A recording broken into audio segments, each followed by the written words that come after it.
There are moments in your life that arrive disguised as something ordinary, moments that don't announce themselves with thunder or trumpets, but with a quiet shift in the air, a change in the quality of silence. They are the hairline fractures in the foundation of your reality, the ones you don't notice until the whole structure has settled into a new and unfamiliar shape. You can spend years building walls, carefully constructing a life within their safe and predictable confines, only to find that the most significant event, the one that will redefine every room you inhabit, doesn't knock on the door. It is simply, suddenly, already inside with you, breathing in the same small space. My moment came on a Tuesday, wrapped in the mundane fabric of a rainy evening and the low murmur of a documentary about deep-sea life. It came in the form of my best friend, Julian, shifting his weight on our worn-out sofa. He had said he just needed company. Those were his exact words, spoken into the dim light of the living room, a place that had become the geography of our shared lives. His voice was rough around the edges, frayed from a week of sleepless nights and the kind of bone-deep exhaustion that work and worry can inflict. I had agreed, of course, because agreeing to be company for Julian was as natural to me as breathing.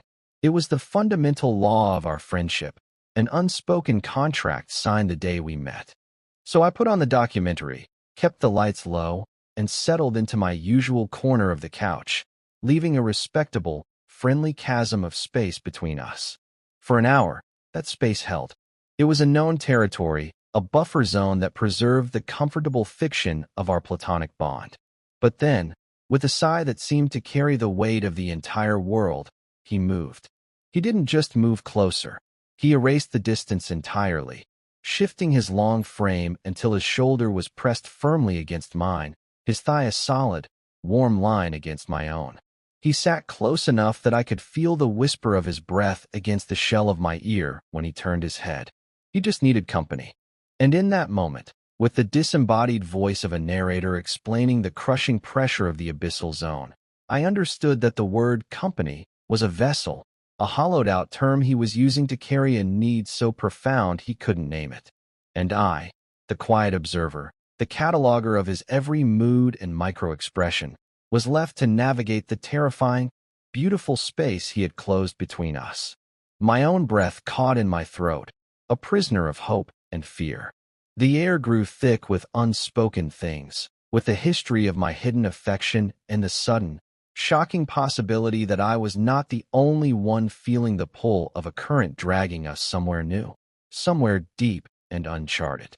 Every cell in my body was alight, hyper-aware of the heat seeping from his body into mine, of the subtle scent of his soap and the rain in his hair. The ordinary Tuesday had fractured, and I knew, with a certainty that was both exhilarating and paralyzing, that nothing would ever be the same again. The silence wasn't empty anymore.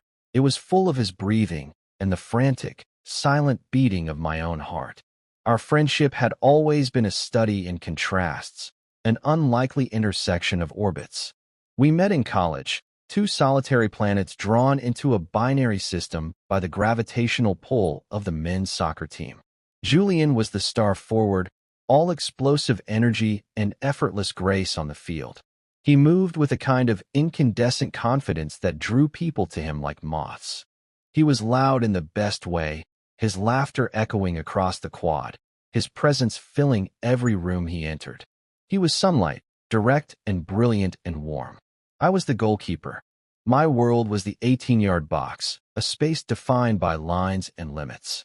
My job was not to create motion, but to react to it, to anticipate, to observe patterns and intercept chaos before it could breach the final line. I was quieter, more comfortable on the periphery, seeing the world through the frame of a camera lens. I was shadow and stillness, finding my language in light and composition rather than words. People were often surprised we were friends, let alone roommates, let alone the inseparable unit we quickly became. They saw the bright, kinetic energy of Julian and the quiet, watchful stillness of me, and they couldn't find the equation that made it work. But they didn't see what happened when the crowds dispersed and the floodlights went dark. They didn't see the way his energy would coil inward, how the brilliant confidence could sometimes curdle into a restless anxiety that kept him pacing our small dorm room late at night. They didn't see his vulnerability, the deep well of loneliness he carried behind his easy smile. He needed an anchor, a quiet harbor where the relentless tide of his own thoughts could recede. And I, with my patient silence and my goalkeeper's instinct for watching and waiting, became that for him. In turn, he pulled me out of my shadows. He dragged me to parties I would have otherwise avoided, introduced me to people I would have been too shy to approach, and showed me a world that existed beyond the viewfinder of my camera. He was the force that broke my inertia, the one who reminded me that observing life wasn't the same as living it. Our friendship was a perfect, symbiotic balance. He was the motion, and I was the stillness. He was the voice, and I was the listener. It worked because we gave each other the one thing we lacked. My feelings for him, however, were a complication I learned to manage with the same discipline I applied to my photography. I filed them away, compartmentalized them into a darkroom in my mind where they could be developed in secret, but never brought out into the light. To me, he was a masterpiece of form and light. The sharp line of his jaw when he was concentrating, the way his eyes, the color of moss after a rain, would crinkle at the corners when he truly laughed, the casual grace of his hands as he gestured, telling a story. I captured these details in my mind, a secret portfolio of a love I was certain could never be returned. It was a quiet, constant ache, a low hum beneath the surface of our easy camaraderie. Loving Julian felt like living on a geological fault line. The ground beneath my feet was mostly stable, but I was always aware of the immense, tectonic pressure building below, of the potential for a cataclysm that could shatter everything. So I learned to live with the tremor. I learned to build my life around the unspoken, to treat my heart like a well-guarded goal, deflecting any stray shot of hope that came too close. Our friendship was too precious, too essential, to risk on the devastating uncertainty of a confession. He was my best friend. That had to be enough. We moved into an off-campus apartment in our junior year, a cramped two-bedroom with questionable plumbing and a view of a brick wall. It became our sanctuary. It was there that the boundaries of our friendship softened, the lines blurring in the comfortable intimacy of a shared life. We fell into a domestic rhythm that was as comfortable as an old sweater. I learned that he hated the sound of the toaster but loved the smell of coffee, that he hummed off-key when he was coding, and that he couldn't sleep without the faint noise of a fan, even in the dead of winter. He learned that I organized my books by color, that I needed absolute silence when I was editing photos, and that I had a ridiculous, encyclopedic knowledge of migratory bird patterns. We saw each other through failed exams, terrible haircuts, family emergencies, and a rotating cast of girlfriends on his side of the equation. His relationships were always a source of a specific, carefully concealed pain for me. I played my part perfectly. I was the supportive friend, the one who listened to his dating woes, who offered advice, who met his girlfriends with a practiced, friendly smile. I learned their names, their majors, their favorite foods. I sat through countless dinners, nodding and contributing to conversations while a part of my mind was screaming. Each one was a fresh reminder of the unbridgeable gulf between what we were and what I desperately wanted us to be. I watched him fall in love, or what he called love, and I watched him fall out of it. There was Sarah, the fiery pre-med student, and then Chloe, the gentle art history major. The longest and most serious was Amelia. She was smart and kind and beautiful, and for 2 years, I convinced myself that she was the one who would finally make him happy in a way I never could. I tried to be happy for them. Some days, I almost succeeded. But every time I saw him hold her hand, or kiss her goodbye at our front door, the fault line would tremble, a stark reminder of the love I was hiding. I became an expert at redirecting my own heartbreak, channeling it into my art. My best photographs from that era are all infused with a certain melancholy, a study of light fighting its way through shadows, of solitary figures in vast landscapes. They were portraits of my own loneliness, disguised as art. The catalyst, when it came, was not a sudden earthquake, but a slow, grinding separation. It was the end of Julian and Amelia. Their breakup wasn't a dramatic explosion. It was a quiet erosion, a 2-year foundation worn down by the friction of differing futures. He wanted to stay here after graduation, take a job with a local tech startup. She had her heart set on a graduate program 3,000 miles away. For months, their arguments were a low, muffled thunder I could hear through our thin apartment walls. I would put on my headphones, turn up the music, and try to disappear to give them the illusion of privacy. But I heard the strained tones, the long, exhausted silences that spoke more loudly than their words. I saw the toll it was taking on Julian. The light in his eyes dimmed. The easy laughter became a rare and precious commodity. He moved through our apartment like a ghost. His energy field collapsed, leaving a vacuum in its place. When it was finally over, he didn't tell me with words. He came home one evening, long after I'd gone to bed, and I was woken by the sound of the front door closing with an unnerving gentleness. I laid in the dark, listening. I heard the soft click of his bedroom door, but then, moments later, it opened again. I heard his footsteps in the hall, the soft creak of the floorboards as he paced back and forth, a caged animal in the small confines of our shared space. The pacing went on for what felt like hours, a rhythmic, restless sound that mapped the contours of his distress. Finally, the sound stopped outside my door. I held my breath, my heart hammering against my ribs. There was no knock, just a profound, heavy silence, as if he were standing there, gathering the strength to do something. But he never did. Eventually, I heard his footsteps retreat and the soft click of his own door closing for the night. The next morning, he emerged from his room looking hollowed out, his eyes red-rimmed and shadowed. He made coffee in silence, and when he finally spoke, his voice was a raw, quiet thing. "She's gone," he said, not looking at me, just staring into the black liquid swirling in his mug. And that was it. That was the beginning of the shift. The brilliant, self-assured sun of my solar system had collapsed into itself, and the gravitational field of our friendship was irrevocably altered. He had always been the strong one, the one who took care of everyone else. Now, he was adrift, and without even thinking, I became his shore. I didn't offer platitudes or easy advice. I just stayed. I made sure there was always coffee in the pot. I cooked dinners he barely touched. I put on movies he didn't watch. I sat with him in the living room, in a silence that was different from our old, comfortable silence. This new silence was fragile, heavy with his grief, and my job was to simply bear its weight with him, to let him know he wasn't bearing it alone. I was his anchor, his harbor, and I had never felt more essential to him, or more terrified. Because in his profound need, he began to reach for me in ways he never had before, blurring the carefully drawn lines I had spent years policing. The ritual began subtly, almost imperceptibly. It started with the erosion of personal space, a slow, geological process. In the immediate aftermath of the breakup, Julian seemed to need proximity, a physical reassurance that he wasn't alone in his grief. He would forsake the armchair he usually favored and sit on the couch with me while I worked on my laptop or edited photos. At first, he kept to the far end, a respectable cushion of distance between us.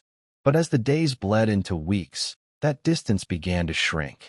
It was a slow, incremental creep, a matter of inches at a time. An inch one night, two the next. I charted the diminishing space with the precision of a cartographer mapping a new and dangerous coastline. I told myself it meant nothing. He was hurting. He was lonely. It was a simple, animal need for warmth, for the comforting presence of another living creature. It was platonic. It had to be. My mind became a courtroom, with my hope as the prosecutor and my fear as the defense attorney, endlessly debating the evidence of every small gesture. Then came the evening of the documentary, the rainy Tuesday that became the new meridian line in the timeline of my life. His words, "I just need company," echoed in my head, a mantra I tried to use to calm my racing heart. But his actions spoke a different language, a language of touch and heat and breath that my body understood on a cellular level, even as my mind scrambled to translate it into the safe, familiar dialect of friendship. His thigh pressed against mine was not a casual, accidental contact. It was a deliberate, sustained pressure, a conscious closing of a gap. I could feel the hard muscle beneath the soft denim of his jeans. I could feel the warmth radiating from him, a warmth that seemed to seep directly into my bones, chasing away a chill I hadn't even realized I was carrying. The feeling of his breath against my ear was the most intimate sensation I had ever experienced. It was more profound than a kiss, more revealing than a confession. It was the simple, biological fact of his life, his existence, brushing against mine in the dark. I sat there, rigid, a statue carved from pure, terrified longing, afraid that if I moved, if I even breathed too deeply, I would shatter the spell. That night set the precedent. The couch became our new territory, a place where the rules were different. The ritual solidified. Every evening, after dinner, we would migrate to the living room. I would put something on the television, a movie, a series, a nature documentary, and we would settle in. And every single time, he would find his way next to me.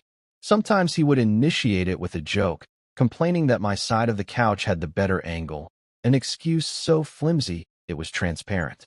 Other times, he would say nothing at all, simply sitting down and leaning his weight against me as if it were the most natural thing in the world.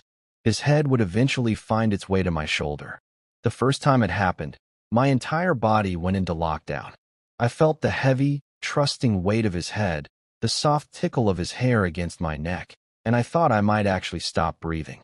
He smelled of his familiar, clean soap and something else, something uniquely Julian, a scent I had unconsciously memorized over the years. He would sigh, a sound of deep, shuddering release, and his body would relax against mine, surrendering to sleep or to the quiet comfort of the moment. I would sit there for hours, a living piece of furniture, my own needs, for a drink, for the bathroom, to stretch my cramping muscles, subsumed by the overwhelming need to not disturb him. My arm would fall asleep, 1,000 tiny needles prickling the skin, but I would endure it, because the pins and needles were a small price to pay for the impossible, agonizing beauty of having him this close. I would study the curve of his eyelashes against his cheek, the relaxed set of his mouth, the slow, steady rise and fall of his chest.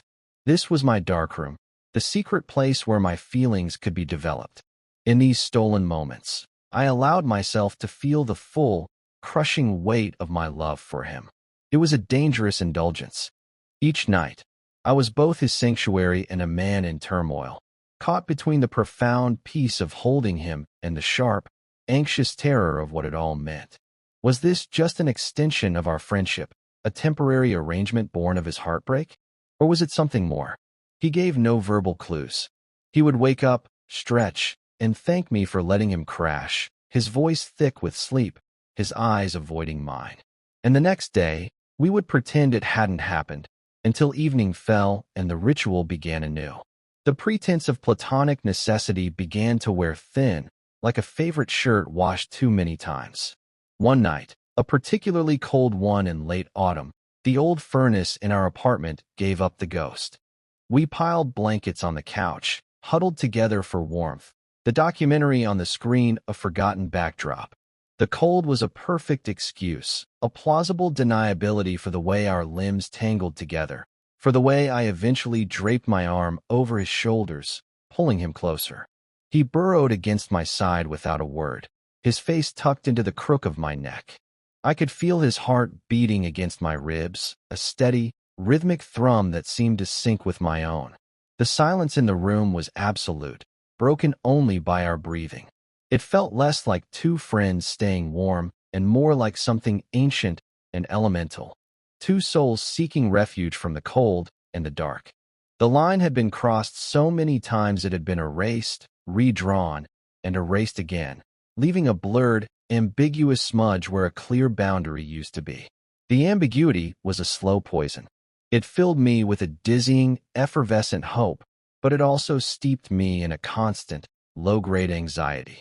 I was living a half-life, a phantom limb of a relationship that might not even be real. I was a photographer who could no longer trust what he was seeing. Was I capturing a true image, Or was I just projecting my own desires onto the available light? I became obsessed with interpreting the data.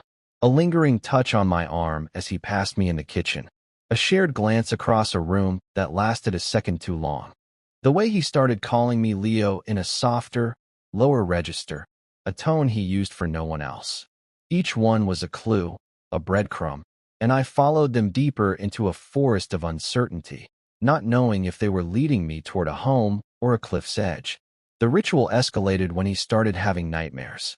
They were a raw, ugly byproduct of his stress and grief, leaving him gasping and tangled in his sheets. He would appear in my doorway in the middle of the night, a silhouette framed by the dim light of the hallway, his face pale and strained. The first time, he just stood there, saying nothing, until I pushed back my covers and made a space for him. He slid into my bed without a word, turning his back to me, and we lay there for the rest of the night, not touching, two separate islands in the same sea of sheets.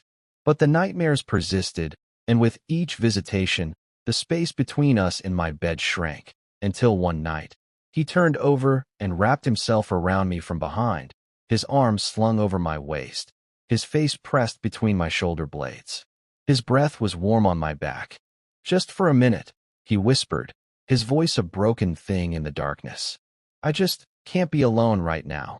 And I lay there, my body rigid with a feeling so intense it was painful, every nerve ending screaming. His hand rested loosely on my stomach, and I could feel the faint tremor in his fingers. This was it. This was the point of no return. We were no longer just sharing a bed. We were holding each other through the night. The pretext was his nightmares, his loneliness, his need. But my reason for allowing it, for welcoming it, was love. A love so deep and patient it was willing to exist in this strange, undefined twilight, taking whatever form of comfort he needed to offer. I was his human shield, his living dream catcher, and as he fell into a deep, peaceful sleep against my back, I stayed awake, staring into the darkness, wondering how long a heart could survive in such a beautiful, precarious state of suspension.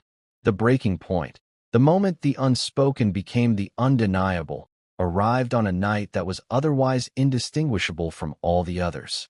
The ritual was well established, a comfortable groove we had worn into the fabric of our lives. We were on the couch, a forgettable action movie playing on the screen. He was tucked against my side, his head on my shoulder, his breathing slow and even. I thought he was asleep. I was tracing the patterns on the worn upholstery with my finger, lost in my own labyrinthine thoughts, when his voice, quiet and clear, cut through the noise of the film. "Leo," I startled, my heart giving a painful lurch. "Yeah." I tried to keep my own voice steady, casual. He shifted, lifting his head from my shoulder. The loss of his weight felt immediate and profound. He turned to face me, his body angled toward mine in the dim, flickering light from the television. His eyes, which I could just barely make out in the shadows, were searching my face, holding an expression I couldn't quite decipher. It was a mixture of vulnerability and a kind of desperate resolve. The air between us, which moments before had been filled with a comfortable, sleepy intimacy, was now charged with an electric, terrifying tension. The background noise of explosions and dialogue from the movie faded into an irrelevant hum.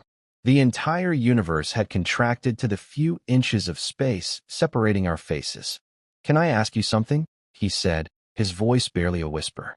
It was the voice he used in the dark after a nightmare, the one stripped of all its usual confidence. "Of course," I whispered back, my throat suddenly dry. My mind raced, cataloging the possibilities. Was he going to ask me if I was okay with this? Was he going to apologize, to put an end to it, to re-erect the walls he had so thoroughly dismantled? The fear of that was a cold knot in my stomach. I prepared myself for the impact, for the end of this strange, beautiful dream. He didn't speak for a long moment. He just looked at me, his gaze so intense it felt like a physical touch. I could see the struggle on his face, the internal war being waged behind his eyes. He opened his mouth, then closed it again, as if the words were too heavy to lift. Finally, he took a breath, a small, shaky thing, and asked the question that would either shatter our world or rebuild it into something new. Would it be okay, he began, his voice cracking on the last word, if I kissed you? Time stopped. The movie, the rain outside, the hum of the refrigerator, it all ceased to exist. There was only his question, hanging in the air between us, fragile and luminous. It was not a proposition, not a casual suggestion. It was a plea. It was a confession wrapped in a question, an act of terrifying vulnerability. He was giving me all the power to say no, the power to preserve the safety of our friendship, the power to shatter his fragile offering. And in that moment, all my years of quiet observation, of careful analysis, of fear and self-preservation, they all fell away. There was no more ambiguity to interpret, no more signals to decode. There was only him, here, now, asking for permission to cross the final frontier. My carefully constructed walls, the ones I had spent years reinforcing, crumbled into dust. I didn't answer with words. I couldn't. My voice was trapped somewhere in my chest, caught in the overwhelming surge of emotion that rose up in me. Instead, I leaned forward, closing the last few inches that separated us. It was my answer. It was my own confession. His eyes fluttered shut as I drew closer, and then his lips met mine. It was not a kiss of passion or fire. It was a kiss of profound, staggering relief. It was tentative, soft, a gentle press of lips that felt more like a question than a statement. It was the taste of salt from tears I didn't realize were tracking down my cheeks, the scent of his skin, the unbelievable, solid reality of him. It was a quiet, reverent discovery, like two castaways finding land after a lifetime at sea. We broke apart after a moment that could have been a second or an eternity, and rested our foreheads together, breathing the same air. The silence that followed was not empty or anxious. It was a new kind of silence, a sacred one, filled with the beautiful, terrifying, undeniable truth of what had just happened. We had crossed the line, and on the other side, we had found each other. The immediate aftermath of the kiss was a strange and beautiful landscape. We didn't talk. Words felt clumsy and inadequate, blunt instruments for something so delicate. Instead, we stayed on the couch, our limbs tangled together in a new configuration, one born of intention rather than pretext. His hand found mine, his fingers lacing through my own with a sense of rightness that stole my breath. I rested my head on his chest, listening to the steady, reassuring drum of his heart beneath my ear. It was the most peaceful sound I had ever heard. The anxiety that had been my constant companion for years, the tight coil of tension in my gut, finally, blessedly, unwound. The fault line had ruptured, but instead of destruction, it had created a new, more honest geography. I felt a sense of homecoming that was so profound it ached. I fell asleep like that, wrapped in his arms, feeling safer and more seen than I had ever felt in my entire life. I believed, in the naive, hopeful hours of that night, that the hardest part was over. I was wrong. I woke up the next morning alone in my own bed. For a disoriented moment, I thought I had dreamed it all. The memory of the kiss, of the quiet hours that followed, felt too good, too perfect to be real. But the faint scent of his shampoo on my pillow was proof. A smile spread across my face, a genuine, unburdened smile. I got up, feeling lighter than I had in years, and walked into the kitchen, expecting to find him there, expecting a morning filled with a new, easy intimacy. The kitchen was empty. A single mug, his favorite one, was in the drying rack. A note was on the counter, his familiar, messy scrawl on a torn piece of paper. Went for a run. Needed to clear my head, the lightness in my chest evaporated, replaced by a familiar, cold dread. Clear his head. The words were a warning siren. I spent the next hour in a state of suspended animation, waiting, replaying the kiss over and over in my mind, searching for some misstep, some sign that I had misinterpreted everything. When he finally returned, he was different. The open, vulnerable man from the night before was gone, replaced by a stranger wearing his face. He was distant, his movements stiff and awkward. He wouldn't meet my eyes. He mumbled something about needing a shower and disappeared into his room, closing the door behind him with a soft, definitive click. The sound echoed in the apartment like a gunshot. The door, which had for so long been a permeable, symbolic boundary, was now a solid wall. The next few days were a special kind of hell. It was a regression, a violent snapping back of the elastic band of our relationship. We were roommates again, two strangers cohabiting a space. The easy physical contact, the shared couch space, the late-night talks, it all vanished. He was polite, painfully so. He asked about my day with the forced interest of a distant acquaintance. He ate his meals quickly and retreated to his room. The silence that returned was not the comfortable silence of our friendship, nor the sacred silence after the kiss. It was a cold, brittle silence, heavy with unspoken regret and confusion. He was building walls between us, brick by painful brick, and I was on the other side, watching him do it, my heart breaking with every one he laid. My hope curdled into hurt, and the hurt festered into a quiet, simmering anger. I had not asked for this. He was the one who had crossed the space on the couch, the one who had laid his head on my shoulder, the one who had appeared in my doorway in the middle of the night. He was the one who had asked to kiss me. I had simply, finally, answered. And now he was treating me like I was a mistake, a regrettable impulse he needed to erase. The quiet observer in me, the one who had spent years patiently waiting, felt betrayed. I had risked the most important relationship in my life by leaning into that kiss, and for one perfect night, it had felt like the most right and necessary thing I had ever done. Now, I was adrift in the wreckage, and the man who had been my anchor was the one who had sunk the ship. After nearly a week of this agonizing distance, I knew I couldn't let it continue. The ambiguity had returned, but this time it was laced with poison. I had to know. I had to understand. I waited until late one evening, when I knew he would be done with work. I knocked on his bedroom door, the sound unnaturally loud in the tense silence of our apartment. Julian. There was a long pause. Yeah. His voice was muffled, tired. Can we talk? Another pause, longer this time. I could practically feel his reluctance radiating through the wood of the door. I'm kind of busy. No, you're not, I said, my voice sharper than I intended. You're hiding. Open the door, Julian. I heard a sigh, the sound of surrender. The lock clicked, and the door opened a few inches. He stood there, backlit by his desk lamp, looking exhausted and cornered. He still wouldn't meet my eyes. He just stared at a spot on the floor somewhere to my left.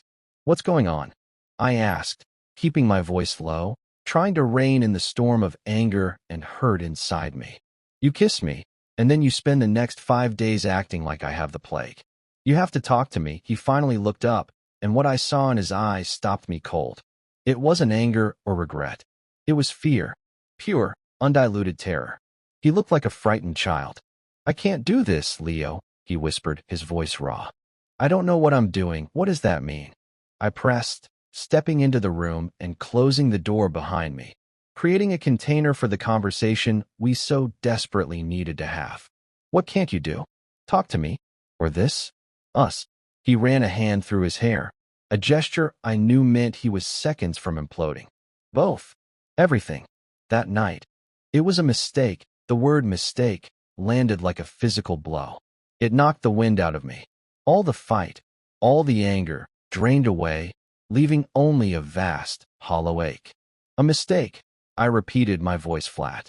So everything for the last 2 months, you needing company, you sleeping in my bed, all of it, that was all just a mistake? No. I don't know.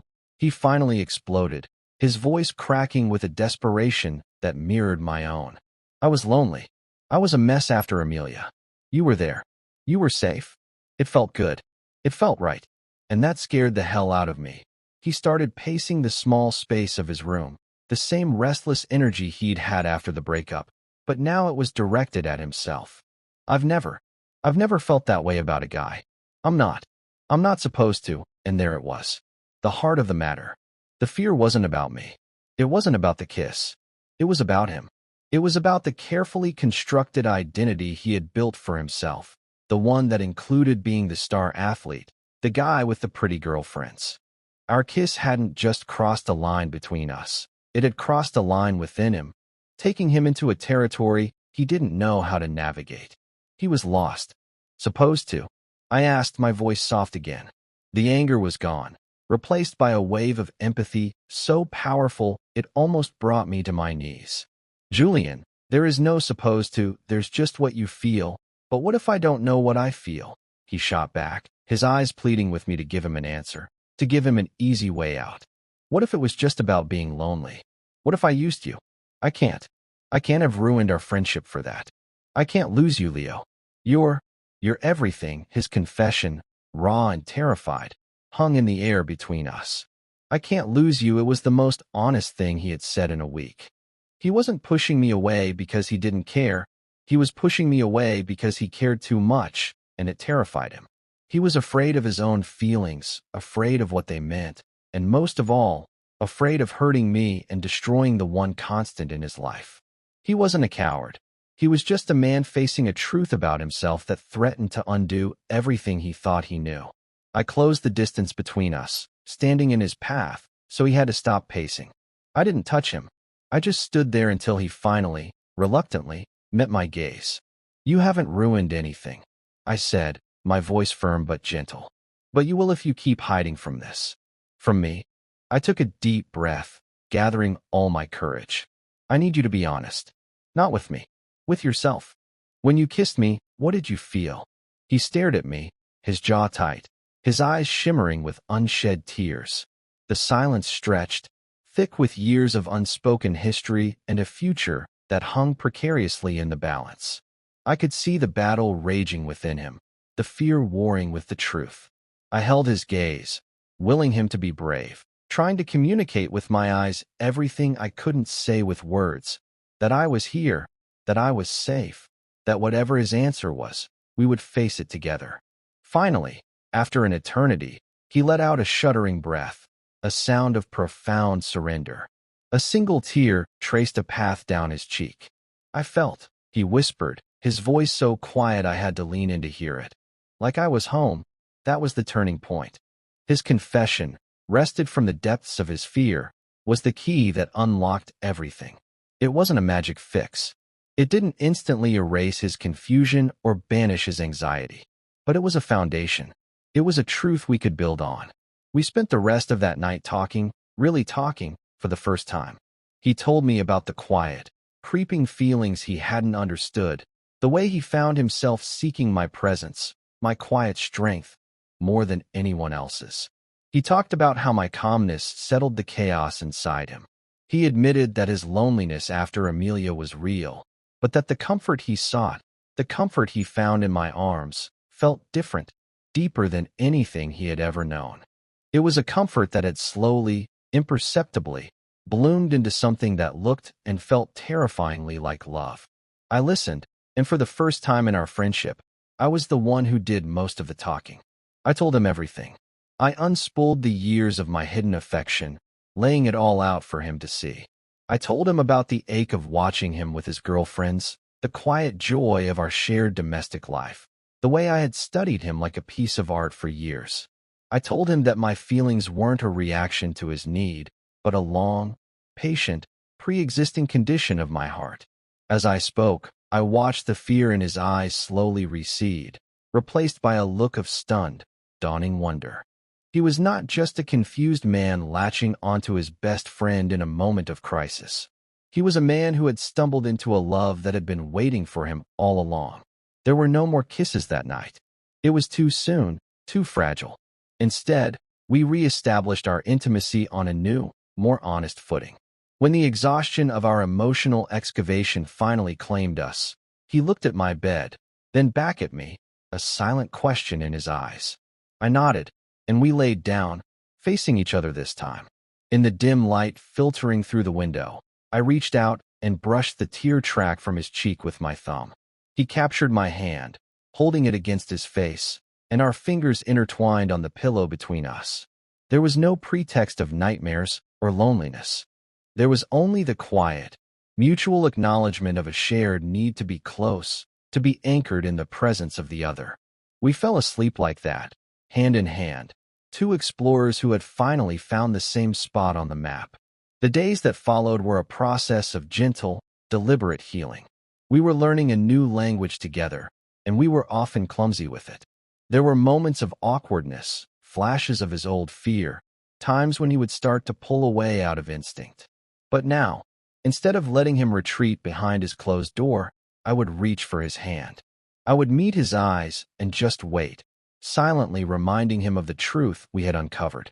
And he would breathe, and his shoulders would relax, and he would stay. We were rebuilding our world, not on the fractured ground of ambiguity and unspoken things, but on the solid bedrock of his whispered confession. I felt like I was home. Our new normal was quiet and domestic, in many ways a return to the comfortable rhythm of our old life, but with one crucial, beautiful difference: intention. The touch was no longer accidental or born of a plausibly deniable need. When he sat next to me on the couch, he would deliberately rest his head in my lap while I read. When I cooked dinner, he would come up behind me and wrap his arms around my waist, resting his chin on my shoulder, watching me work. These were small, simple gestures, but they were declarations. Each one said, "I choose this. I choose you." My camera, which had been a tool for documenting my loneliness, now became a way to chronicle our shared joy. I took pictures of him sleeping in a patch of sunlight on the living room floor, of his hand resting on my knee as I drove, of the way he smiled at me over his morning coffee. My art was no longer about longing. It was about belonging. One Saturday afternoon, a few weeks into our new beginning, I was in the small room I had converted into a makeshift darkroom, the red safe light casting a warm, otherworldly glow on everything. I was developing a roll of film, the images slowly emerging in the chemical bath like memories rising to the surface. Julian came in, moving carefully in the dim light, and stood behind me, watching the process in silence. The scent of developer fluid filled the small space. "It's like magic," he murmured, his voice soft in the quiet room. "It's just chemistry," I replied, smiling to myself. "A reaction to light." He wrapped his arms around me from behind, mirroring the gesture that had become a familiar comfort, and rested his chin on my shoulder. We stood there together, watching a black and white portrait of him, one I had taken that morning, slowly resolve into clarity in the tray. It was a simple photo, just him, smiling, his eyes full of a light that hadn't been there for months. "No," he said, his breath warm against my ear, the same sensation that had started it all, but now stripped of all its terror and uncertainty. "It's magic. You're magic, Leo. You saw me." Even when I couldn't see myself, in that moment, standing in the dark, watching an image of the man I loved come to life, I understood the final, beautiful truth of it all. Love, real love, is a kind of darkroom. It's a safe, quiet space where you can be exposed, where the chemicals of trust and intimacy can do their work, slowly developing you into the person you were always meant to be. It's a place where you can finally see the truest version of yourself, reflected in the eyes of another. Julian had come to me seeking company, a temporary refuge from a storm. He had stumbled into my quiet harbor, lost and disoriented. And somewhere in the stillness, in the patient, unconditional space I had held for him for years, he hadn't just found a friend. He had found his way home. And in doing so, he had finally brought me home too. We had begun to heal in the beautiful, honest silence we had learned to create together, a silence that was no longer empty, but full of a quiet, enduring love.